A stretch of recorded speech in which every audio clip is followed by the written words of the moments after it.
Del libro de los Hechos de los Apóstoles.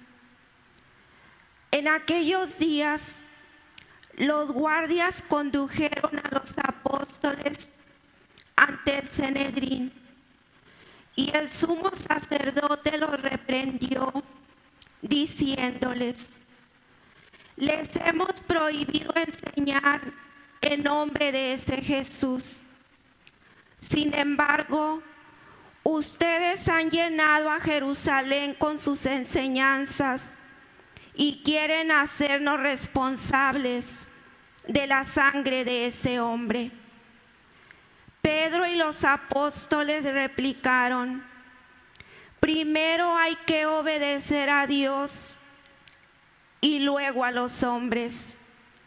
El Dios de nuestros padres resucitó a Jesús, a quien ustedes dieron muerte, colgándolo de la cruz. La mano de Dios lo exaltó y lo ha hecho jefe y salvador para dar a Israel la gracia de la conversión y el perdón de los pecados. Nosotros somos testigos de todo esto, y también lo es el Espíritu Santo, que Dios ha dado a los que lo obedecen. Esta respuesta los exasperó y decidieron matarlos. Palabra de Dios. Te alabamos, Señor.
Dios envió a su Hijo al mundo para que el mundo se salvara por él.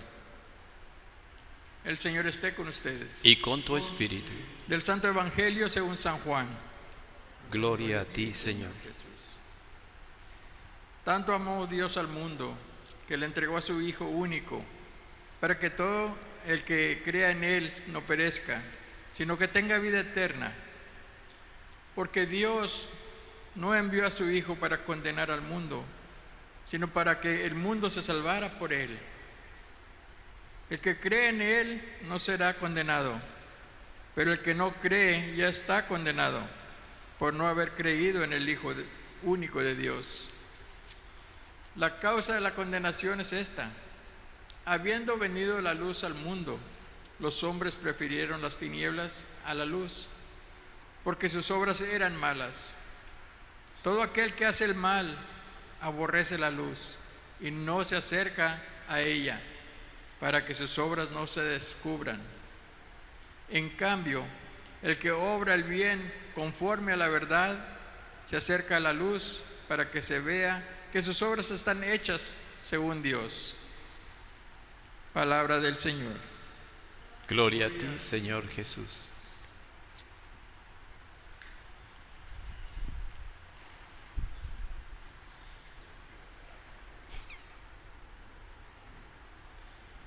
Gracias. Bueno, damos gracias a Dios por la palabra. Quería compartirles un poquito en la cuestión del Antiguo Testamento, lo que nos enseña la palabra de Dios al respecto.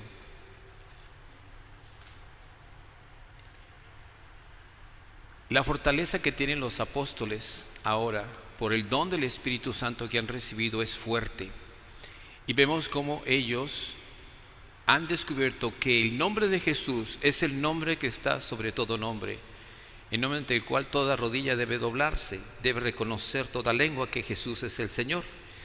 Y aquí encontramos estos hombres, que era el sumo sacerdote con sus gentes, toman a los apóstoles presos y los vuelven a reprender otra vez. Ya los habían golpeado, les habían dado golpes por haber estado proclamando, y por a medio del ángel que salen otra vez, pues siguen predicando el evangelio y los vuelven a tomar.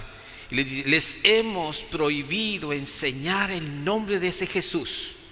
Sin embargo, ustedes han llenado Jerusalén con las enseñanzas de ese hombre, y nosotros no somos responsables de la sangre de ese hombre. Aquí vemos inmediatamente cómo estas personas, ¿verdad?, se enfurecen porque están dando la doctrina de Jesucristo, la doctrina de el camino. O sea, Jesús decía: yo soy el camino, la verdad y la vida, y nadie puede ir al Padre si no es a través de mí. ¿Sí? Y aquí nos encontramos cómo Pedro y los discípulos del Señor le replican a estas personas: primero hay que obedecer a Dios y luego a los hombres, porque toda autoridad es otorgada por Dios, y toda autoridad nosotros como cristianos debemos someternos a las autoridades legítimas, las autoridades del gobierno, las autoridades eclesiásticas. Solo cuando una autoridad, ya sea eclesiástica, Dios nos libre, o civil, nos pide algo que va en contra de los mandamientos de la ley de Dios, nosotros no estamos obligados a seguirla, porque cometeríamos un pecado grave. Por eso primero es la ley de Dios que la ley de los hombres. Si la ley de los hombres concuerda con la ley divina, estamos de acuerdo. Si la ley de los hombres está en contra de la ley divina, entonces si la seguimos cometemos pecado. Es por eso que el cristiano tiene que tener una formación en la conciencia. ¿Debo obediencia a las autoridades? Sí, pero esa obediencia tiene su limitación. Si va en contra del evangelio, si va en contra de la vida humana, si va en contra de la dignidad de la persona, de la moral, entonces no estoy obligado a obedecer. Y por eso ellos le dicen: nosotros sabemos que Jesucristo está resucitado y Él está sentado sobre todo poder, sobre toda autoridad, porque Dios lo exaltó. Exaltar significa colocar en lo más alto, en la cumbre, por encima de los ángeles, de las potestades, de todos los seres creados, y lo ha puesto como jefe y salvador, o sea, cabeza de todas las cosas. Y por eso lo dice en el libro de Colosenses, lo que dice San Pablo. Lo ha puesto como cabeza de todo lo visible y lo invisible, de todos los principados, potestades, de todas las cosas que hay en el cielo y en la tierra. Jesucristo está por encima de todo. Y eso es lo que nosotros proclamamos también. Y nos dice que este llamado es para que nosotros entremos en conversión y de nuestros pecados sean perdonados y recibamos, por lo tanto, el don del Espíritu Santo. En el Evangelio, no me tocó predicar el Evangelio de ayer, y bueno, eso se junta con el de hoy, porque el diácono cometió un pequeño error, y doy gracias a Dios por ese error para que podamos comprender el mensaje completamente. El Evangelio de San Juan, que es el típico que debemos memorizarnos todos, Juan 3:16. Porque de tal manera amó Dios al mundo que le dio a su Hijo unigénito para que todo aquel que en él crea no perezca, sino que tenga vida eterna. Porque Dios no envió al mundo a su Hijo para condenar al mundo, sino para que el mundo se salve por medio de él. El que cree en el Hijo tiene la vida eterna, pero el que le rechaza ya está condenado por no haber creído en el enviado de Dios. ¿Cómo la ven? Ya me la supe de memoria. ¿Por qué? Porque mi trabajo es ser evangelizador. Y un evangelizador debe aprender el texto de la palabra de Dios. Porque de tal manera amó Dios. Ya no vamos a poner la palabra mundo, a menos que te llames mundo. Pero si te llamas Juan, porque de tal manera amó Dios a Juan, que le dio a su Hijo único, para que Juan, creyendo en Jesús, tenga vida eterna. Porque de tal manera amó Dios a Guadalupe, a Lupita, a Juan, a Carlos, a Patricia, a Patrobas, al que sea, que te dio a su Hijo único para que creyendo tú en Él, no perezcas, sino tengas vida eterna.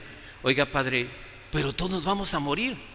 Claro, porque por el pecado nos vino la muerte, pero por Jesucristo nos vino la vida eterna. Y Jesús dijo, el que crea, aunque muera, volverá a vivir. Porque yo soy el principio de la resurrección. Jesús es el primero de los resucitados como hombre verdadero. Y como Dios, pues está sentado a la derecha del Padre. Y ese es el testimonio. Y dice, si ustedes no aceptan mi testimonio, entonces, ¿qué podrá pasar con ustedes? Y en la parte que nos toca en el Evangelio de hoy dice, el que viene de lo alto está encima de todos. ¿Y quién es el que vino de lo alto?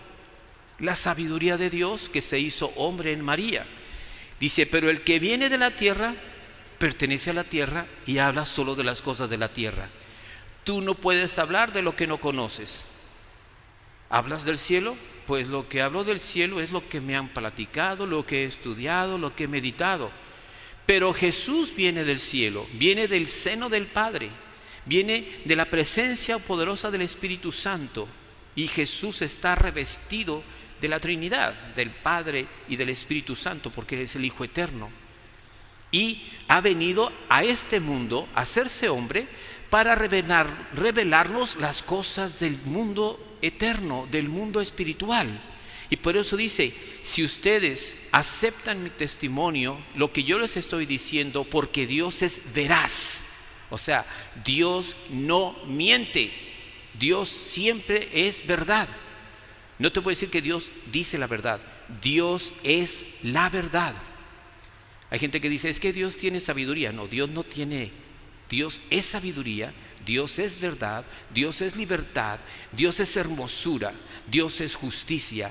Todo lo que es Dios es su atributo divino. Por eso en Dios no puede existir mentira, ni limitación, ni división, ni nada. Él es, sus atributos es exactamente lo que es su personalidad. Y por eso dice, el que acepta el testimonio del Hijo de Dios está creyendo y por lo tanto está en la verdad.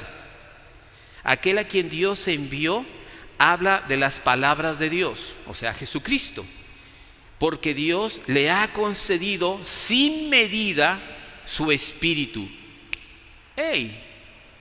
Jesucristo está revestido en el poder del Espíritu Santo y todas las palabras que brotan de Jesús, inspiradas por el Espíritu, son verdad. Nosotros también estamos llamados a recibir la gracia del Espíritu Santo, pero la recibimos en medida de nuestra fe. Dios quiere que nosotros recibamos la plenitud del Espíritu. La cosa es que nosotros le demos permiso a Dios de que lo haga.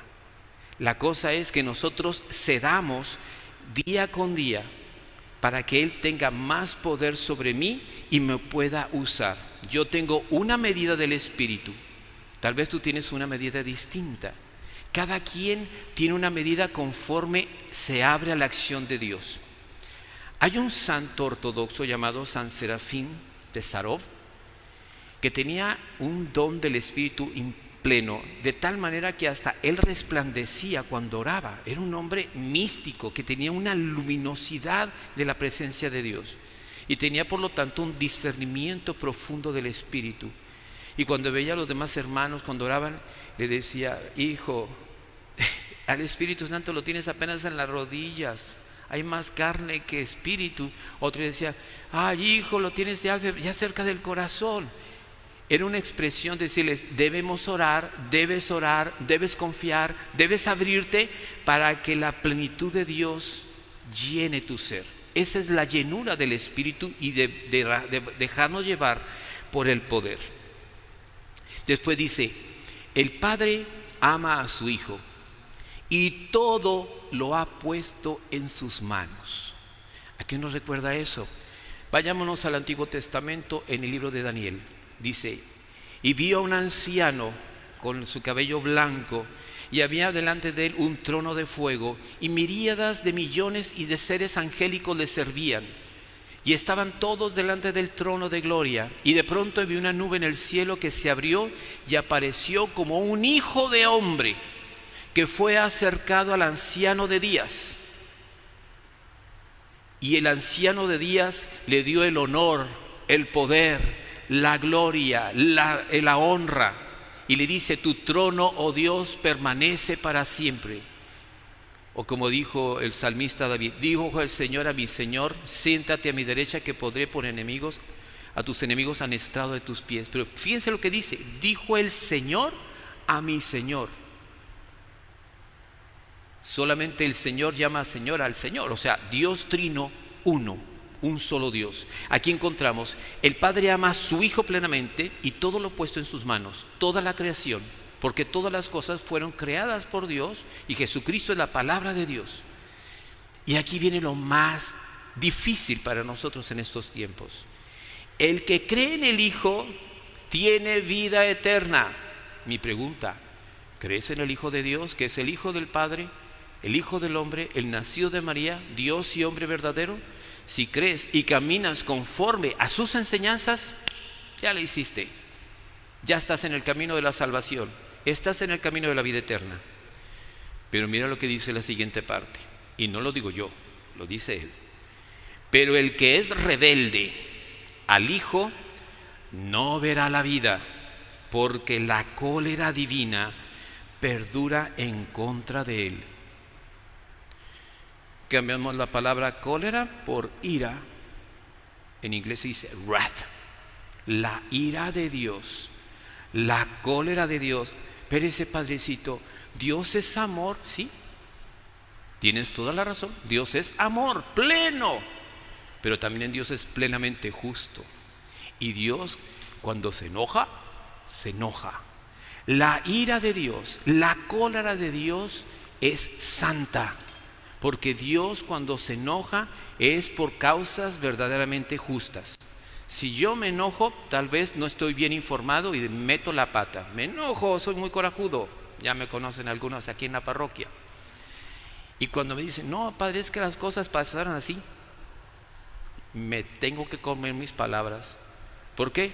Porque mi manera de juzgar las cosas pueden ser no correctas y enojarme cuando no comprendí bien la cosa y cometí el error y cometí pecado. ¿Por qué? Padre, usted se enojó, pero de a gratis, no eran así las cosas. Y yo, ya la regué. Pero Dios no. Cuando Dios se enoja, tiene 100% de razón. ¿Dios se enoja? Sí. Y aquí lo dice Jesús: el que es rebelde O sea, el que está en contra de lo que Dios dice, el que niega la verdad de Dios, el que entra en una idolatría de las cosas, prefiere las cosas de este mundo que lo que es de Dios. Ese, el que desobedece al Dios verdadero, sabiendo o estando conociendo y lo rechaza, dice, la cólera divina perdura en contra de él. Estás bajo la ira. San Pablo dice, los que estamos en Cristo, los que hemos sido bautizados, los que estamos caminando en la sendera del Hijo de Dios, dentro del pueblo de Dios en la iglesia, estamos bajo la gracia, bajo la protección. Y si cometemos pecado, nos arrepentimos, volvemos a Dios, Él nos sigue cubriendo con su gracia y nos limpia con su amor y nos purifica. Pero si estás en contra de Dios, si estás de rebelde y sigues porfiado en esa vida, Dios dice que esto, pues lo voy a hacer. Dios prohíbe esto, pues lo voy a hacer. Dice Dios, tienes la libertad de hacerlo, pero pagarás las consecuencias de tus propios hechos. Pagarás lo que hiciste. Por eso dice, la cólera divina perdura en contra del que se levanta contra Dios. Aquí no hay más que dos sopas: o aceptamos o rechazamos, o estamos con Cristo o estamos contra Cristo, o estamos con el Evangelio o estamos en contra del Evangelio. Dios es radical. Oiga, padre, usted se puso exigente. Yo no. Estas son las reglas del juego que Dios nos puso y nosotros estamos invitados a aceptar o a rechazar. Espero en Dios que cada uno de nosotros en nuestra meditación dediquemos nuestra vida y pensemos, ¿mis actos están conforme al plan de Dios o están en contra del plan de Dios? Si pecas por ignorancia, tienes una disculpa todavía. Pero si pecas sabiendo que estás haciendo lo contrario a Dios porque quieres contradecirlo, entonces estás en un peligro inminente. Pero bueno, yo creo que todas las personas que estamos aquí escuchando estamos tratando de caminar en la voluntad de Dios. Y por eso yo te invito a que hagas esta oración. Padre eterno, yo te doy gracias por el don de tu Hijo Jesucristo, porque en Él pusiste en sus manos todas las cosas, las celestes y las terrestres, las visibles y las invisibles. Tú lo has puesto a tu Hijo Jesucristo como Señor del universo, de todo cuanto existe. Y nosotros gustosamente aceptamos ese plan, porque nos lo mostraste a través del sacrificio en la cruz, en el cual fuimos perdonados de nuestros pecados. Y no solamente en la muerte de Cristo, sino también participamos de la gloriosa resurrección y de la nueva vida que tenemos hoy y que después tendremos en plenitud. Señor, líbrame de ser rebelde. Líbrame, Señor, de estar en contra de tus mandamientos, para vivir siempre en amistad contigo. Por los méritos de Jesucristo nuestro Señor. Amén. Continuamos con